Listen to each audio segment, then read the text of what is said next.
If you're looking for your next best RV park project and piece of land, you're going to want to listen to this. After consulting on more than 150 different RV parks over the last 7 years, I've really been able to hone in and figure out what makes a property a good place for an RV park. And most people just think beautiful property, perfect for RV park. And that's really not the case, sadly. Or another one is, hey, it's next to a city, so it's going to fill.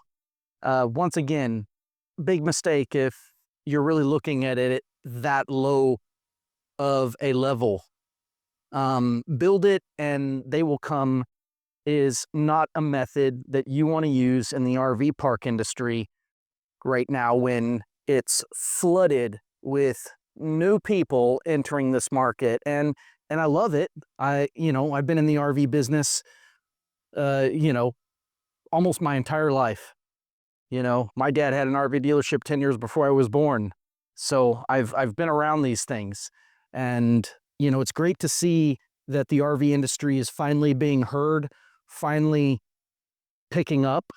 But it really scares me for others, not myself, but scares me for others how really the lack of market intelligence and due diligence that they're doing before they're spending millions of dollars building an RV park. I'm seeing it more than ever, empty parks.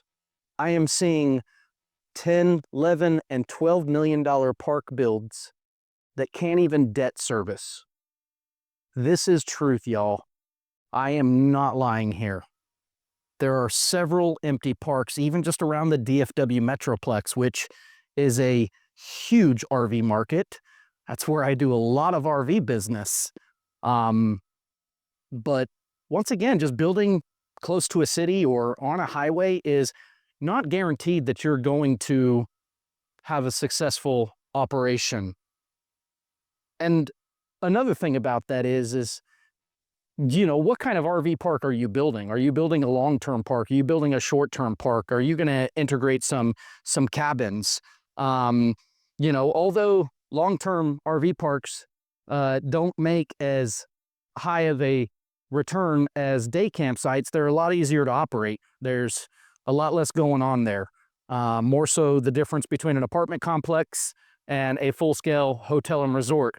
You have to have way more staff. You have to put on events. You have to really, cater to the customer a lot more, which there's going to be a higher level of operational overhead with more of like a resort style setting. But, that is going to reap benefits in the bottom line at the end of the day. But I wouldn't go for a resort style park for your first build. I would really think about that. I like to start with long-term on some of my lower market parks, meaning, if it's not a big destination, let's plan for long-term. Because day campsites make roughly 2 to almost 3 times the amount that, a monthly renter can. So, 100 sites, I can make the same amount of money with 40 day campsites and 60 empty than I can with 100 completely full. So, people really aren't taking the time to assess the market, and they're building a resort where an apartment style complex RV park should be, or vice versa. And, beauty is not the key to the property. Now, I am huge on aesthetically appeasing, parks.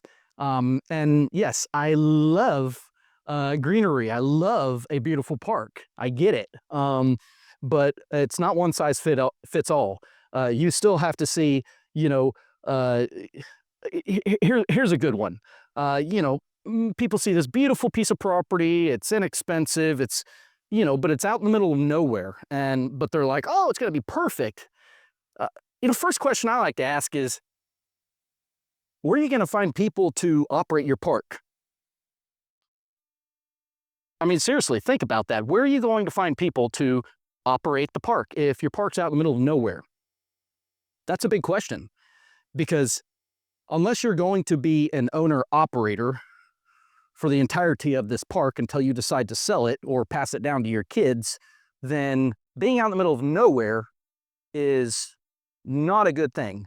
It's hard to find subcontractors. It's hard to find cleaning people. It's hard to find, workers in general. It's hard to put on events if you can't fill event staff. So once again, market due diligence. Where am I going to find my people to fill my business? Because at the end of the day, y'all, an RV park is a business. And too many people are just treating it like this passive income. Now, if you're one of my investors, or if you invest in a fund, or if you invest in an RV syndication, it is passive. And that's great. But if you're building, operating, and actually working your park, it's not passive. It's a lot of work, guys. I mean, it's a lot of work just to keep the grass mowed. How do you get around all the customers? You have to have strategic schedules for your grass cutting, and nobody thinks about that. Nobody thinks about weed eating in between RVs and potentially flicking a rock and breaking one of your customers' windows. Nobody wants that, and so there's a lot of things that you need to put into your thought process before you just go jumping on a beautiful piece of property, or before you just go, buy that lot that's in a city.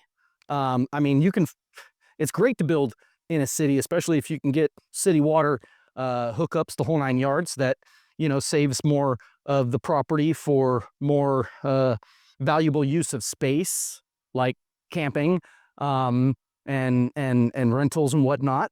But I just think that the amount of money people are spending, the amount of time and energy that you have to put into building the park and getting the permits and developing it from the ground up, that I really just see a lack of people willing to do the right market research, the right due diligence. Just because it's a nice property does not mean it will be a successful RV park. That's an awful way at jumping into things. Okay? Every area is different.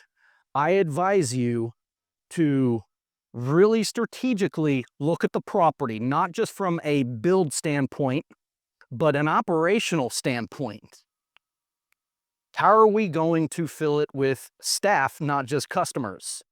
What attractions are in the area that's going to make this RV park, this beautiful destination I'm trying to build, work? Is it going to be the amenities that I'm building into the park that's going to make it work?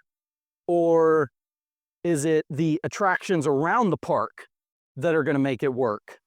And at that point, you're relying on the attractions, a state park and things like that, to be appealing enough to keep your campground filled. Because once again, nighttime stay is way more difficult in a lot of areas to fill than long-term stay. So, long-term parks have a whole different breed. I mean, background checks, credit checks. There's so much more intensity that goes into, leasing out a spot for a long term. And, you also need to do your due diligence with the city, because although they may allow an RV park, they might not allow long term, which to me is a bad move for these cities. And that's also why I've been able, on some of these parks that I consult on, been able to get around the city, because, if I bring long-term residents into their city limits, that's tax revenue. That's 100, 200 people that are now going to visit the small business corner store and help add economic value to that place. People who day camp, they generally fill their coolers with Gatorades and food and you know, all the gadgets, so that they can go enjoy a couple days. They don't want to go grocery shopping. They don't want to go to the gas station if they don't have to. And you know, I mean, unless they got a tackle and bait shop because you've got a beautiful lake and a river. But that brings me to another thing. If you got a beautiful lake or a river and they have to leave your place to go to a bait shop, you're missing out on a massive opportunity of capitalizing on another revenue stream, and that would be a tackle and bait shop. So think about that. So this video is really not to worry you about, ooh, is it going to work? But yeah, I mean, you're putting your hard-earned money into it.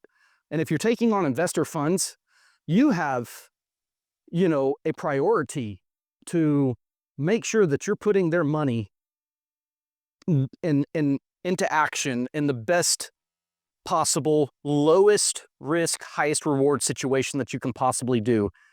And just having a beautiful piece of property or a property that is close to the city or in the city limits, location is not everything. You really have to hone in on what your desire and outcome for the RV park is. Is it a luxury RV park? Is it a resort style RV park?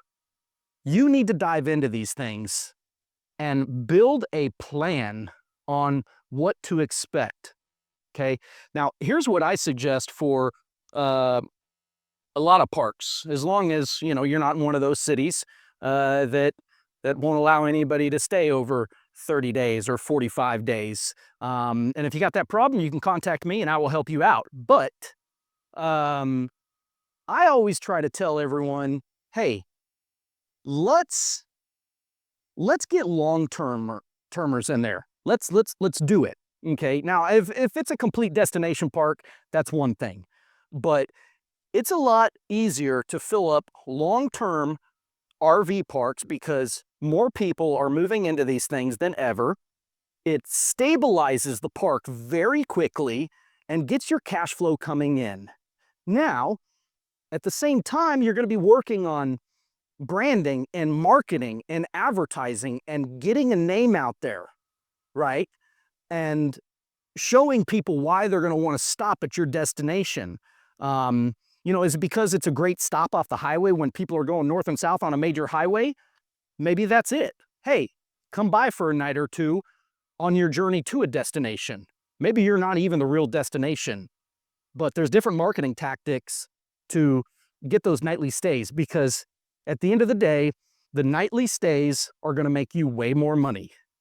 If you have 100 nightly stays versus 100 full-timers, you're going to make 3x the bottom line. That is no joke. That 3x bottom line is going to, by the cap rate, when you go to flip it or sell it, is going to astronomically add millions to your bottom line. So why wouldn't that be a goal? That's a goal, but I'm talking about getting your investors a return right away. Let's go. Let's bring it in. Bring in the easiest revenue that you can. And to me, that's more long-term. So, think about this when you're looking for a location. Think about this when you're trying to find that perfect spot. Don't just look at the land and what the land can give you in the means of how you build the park and how it's going to look afterwards. Think about it from an operational standpoint, which is where most people lack on. Because at the end of the day, an RV park is a business. It is a business just like any other business.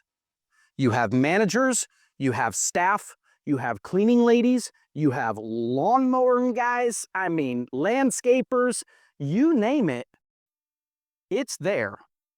And if you don't build a quality build and you don't build great infrastructure into the park, maintenance is a big thing.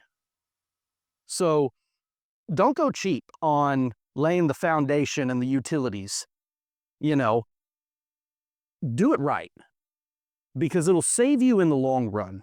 And it will also lead to a better quality customer experience. And at the end of the day, you're going to hear me talk about customer experience in a lot of my videos because that's the whole reason you're doing it, to appease the customer.